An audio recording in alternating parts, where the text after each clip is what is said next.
الحمد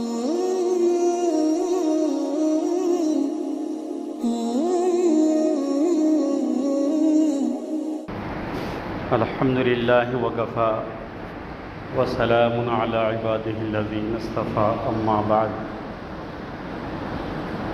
فاعوذ باللہ من الشیطان الرجیم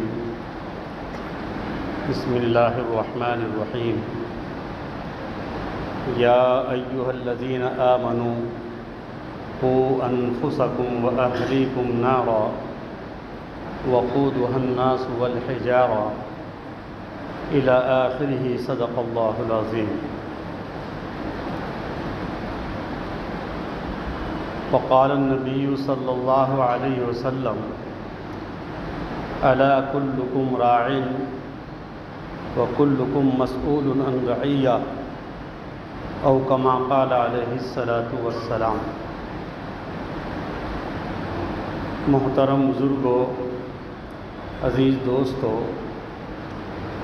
اللہ تبارک و تعالی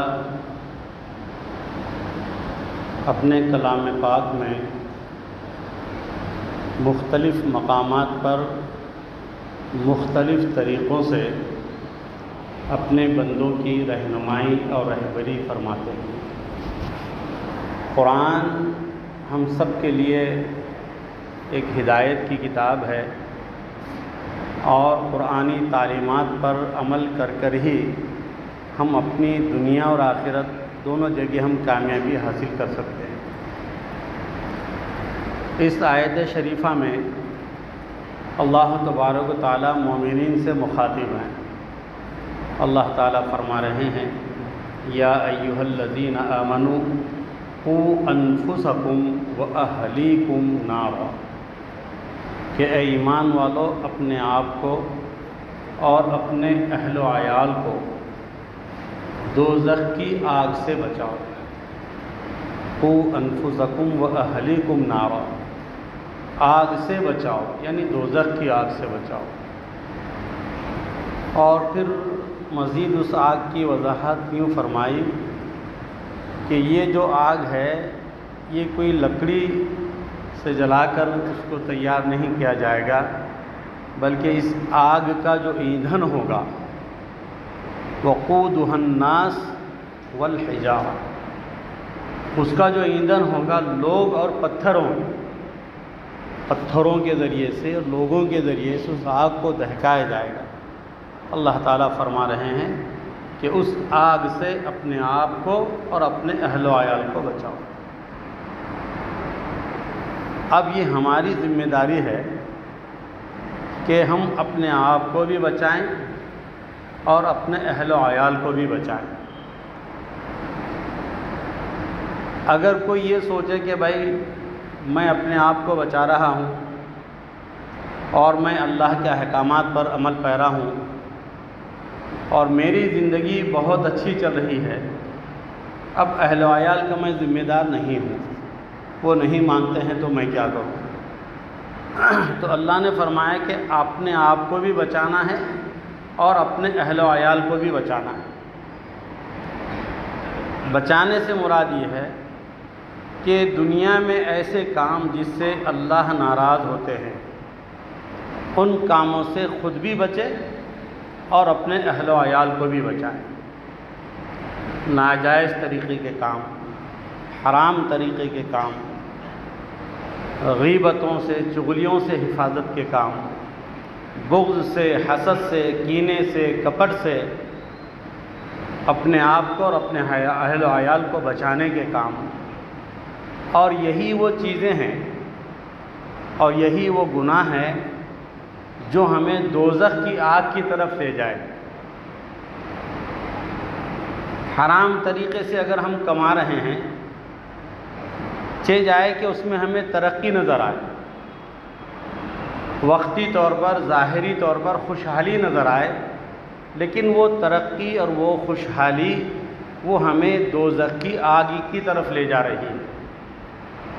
آج ہمارا مزاج، ہمارا ذہن یہ بنا ہوا ہے کہ دنیا کے اعتبار سے اگر ہم خوشحال ہیں اور بچے ہمارے برسر روزگار ہیں تو ہم یہ سمجھتے ہیں کہ ہم نے اپنے بچوں کو بہت اچھی زندگی دی ہے۔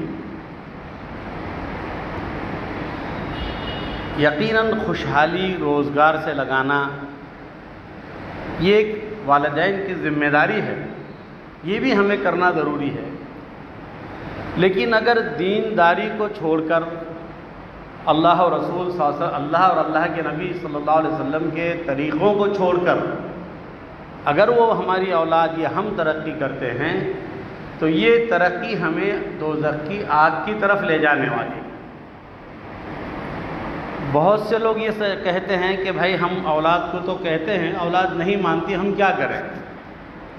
ہم گھر میں بھی کہتے ہیں، گھر کے لوگ نہیں مانتے، ہم کیا کریں؟ جیسے عام طور پر دیکھا جاتا ہے کہ شادی بیاہ کے موقعوں پر بہت سی خرافات ہوتی ہیں، بہت سے غلط رسم و رواج پر عمل کیا جاتا ہے، حالانکہ اس گھر کے جو ذمہ دار ہیں وہ دیندار سمجھے جاتے ہیں، ان کا اٹھنا بیٹھنا چلنا پھرنا کھانا پینا وہ اچھے لوگوں میں رہتا ہے، ان کے خیالات بھی اچھے ہوتے ہیں۔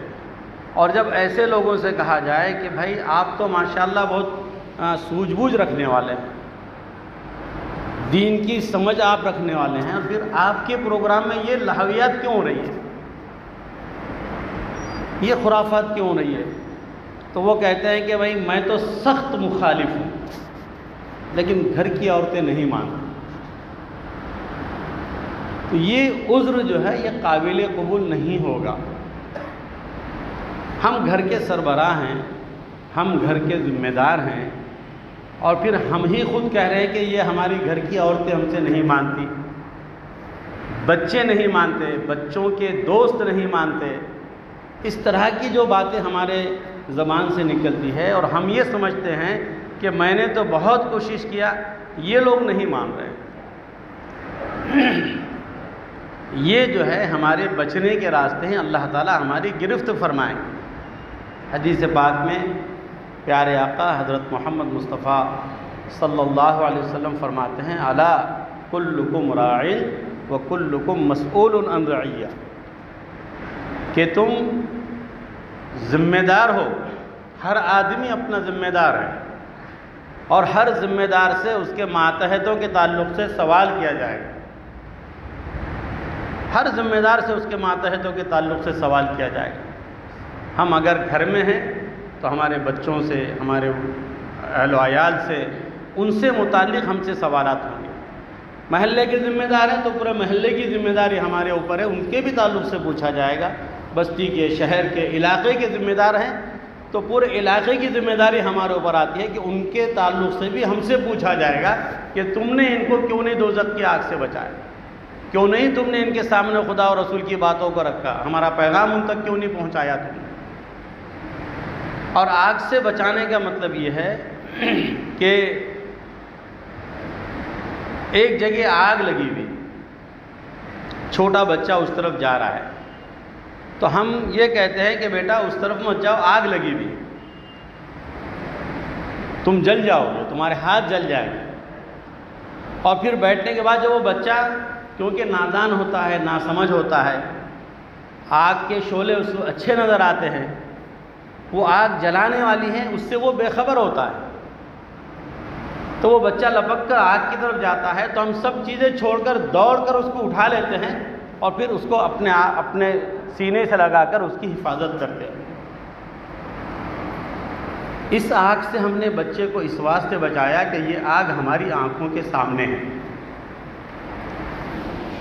دوزخ کی آگ وہ ہماری آنکھوں کے سامنے نہیں ہے، اور ہمارا یقین چونکہ کمزور ہونے کی وجہ سے ہم یہ سمجھ رہے ہیں کہ بھائی بچانا ہے تو میں نے کہہ دیا بچے کو، اس چھوٹے بچے کو کہنے سے اگر ہم یہ سمجھیں کہ بھائی اگر وہ بچہ چلا گیا، اس کے ہاتھوں میں آگ لگی، جل گیا، نقصان ہو گیا، اب اس سے لوگ کہیں گے کہ بھائی تم بچے کو بچانا چاہیے تھا۔ اگر وہاں پر بچے کے ماں باپ یہ کہیں کہ میں نے اس کو کہا تھا کہ آگ ہے، جل جائے گا، لیکن یہ نہیں سمجھا، نہیں مانا، تو ایسے ہی ہمارے جو بچے بڑے ہو جاتے ہیں تو شعور نہ ہونے کی وجہ سے، دینی تعلیم کی کمی کی وجہ سے، اچھی صحبتوں کی کمی کی وجہ سے وہ آخرت کے نقصان کو نہیں سمجھ پاتے، یقین کمزور ہونے کی وجہ سے ہمارے دماغوں میں یہ بات ہوتی ہے کہ بھائی بچہ بہت زیادہ بولیں گے تو پھر یہ بچہ ہمارے ہاتھ سے نکل جائے گا، حالانکہ نہ بولنے پر وہ ہمارے ہاتھ سے نکل رہا ہے، بولنے پر نہیں نکلے گا۔ تو بچوں کے لیے ہماری دینی فکر بہت ضروری ہے۔ ابھی جو حالات اور مسائل ہیں، ابھی جو ملک کے بلکہ پوری دنیا کے جو حالات چل رہے ہیں، ان حالات کے اعتبار سے ہماری ذمہ داری اور بڑھ جاتی ہے۔ کئی چیزوں میں تبدیلیاں آ رہی ہیں، ماحول بدل رہا ہے، خیالات بدل رہے ہیں۔ ان حالات میں ہمارے گھر کی، ہمارے محلے کی، ہمارے معاشرے کی، یہ ہم سب کی ذمہ داری ہے کہ ہم ان کی فکر کریں، ان کی ہم حفاظت کریں۔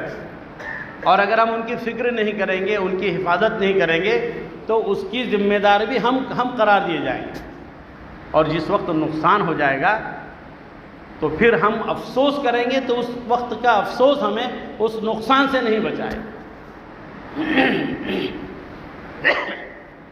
اس کی فکر کریں۔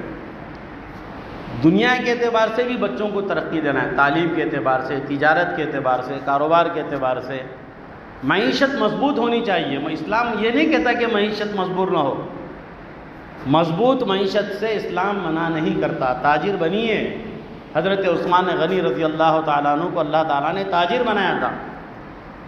آپ ان کی تاریخ اٹھا کے دیکھیے، وہ تاجر بھی تھے، دیندار بھی تھے، اللہ کے راہ میں خرچ کرنے والے بھی تھے۔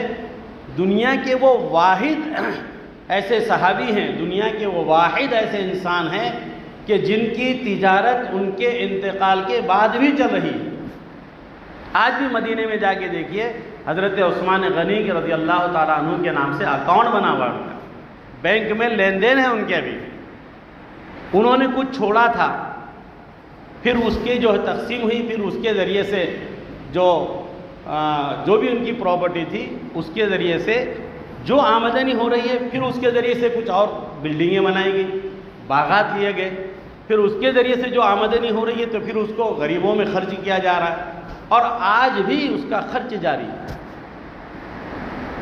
بہت بڑے تاجر تھے آپ، غنی تھے آپ، لیکن دیندار تھے، اللہ کا ڈر، اللہ کا خوف۔ و خیر ان کی تو ایک بے مثال صحابی تھے، ان کا نام ہی حضرت عثمان غنی تھا۔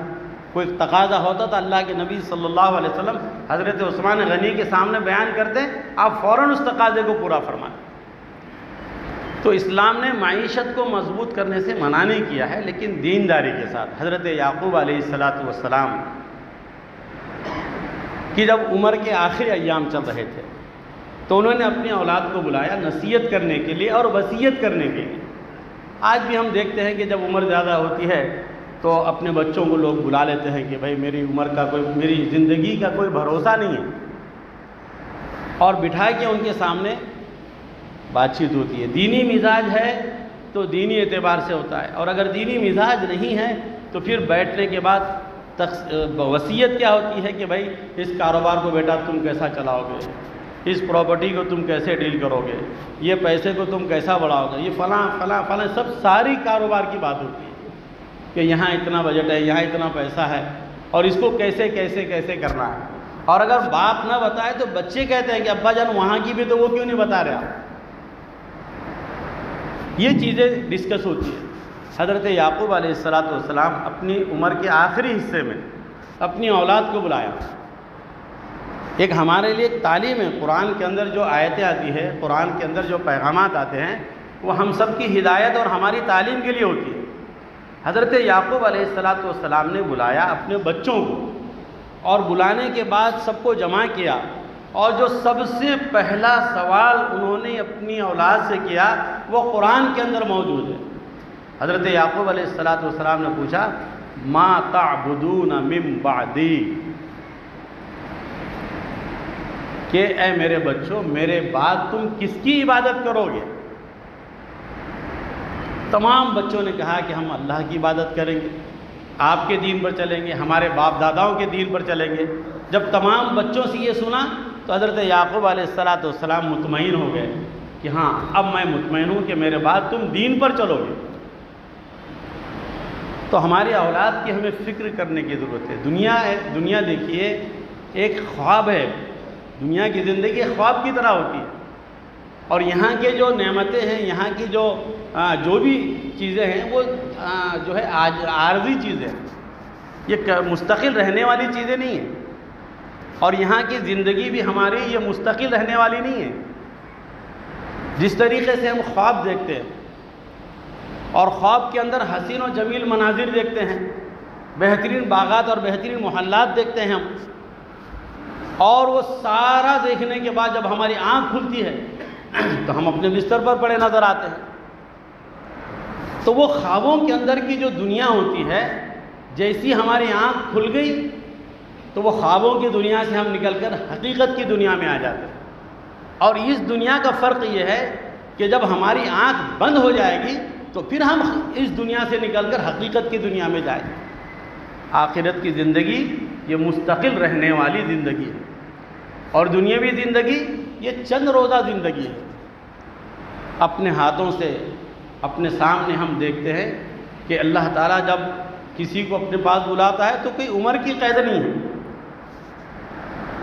بچپن میں جنازے اٹھتے دیکھے، لڑکپن میں جنازے اٹھتے دیکھے، جوانی میں جنازے اٹھتے دیکھے، بڑھاپے میں جنازے اٹھتے دیکھے۔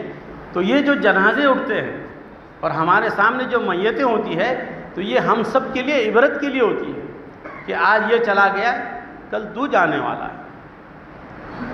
اور اللہ کے دربار میں ہمیشہ انسان نے اپنے آپ کو تیار رکھنا چاہیے، اپنے دل کو اور اپنے من کو جو ہے ہمیشہ پاکیزگی کی حالت میں رکھنا چاہیے۔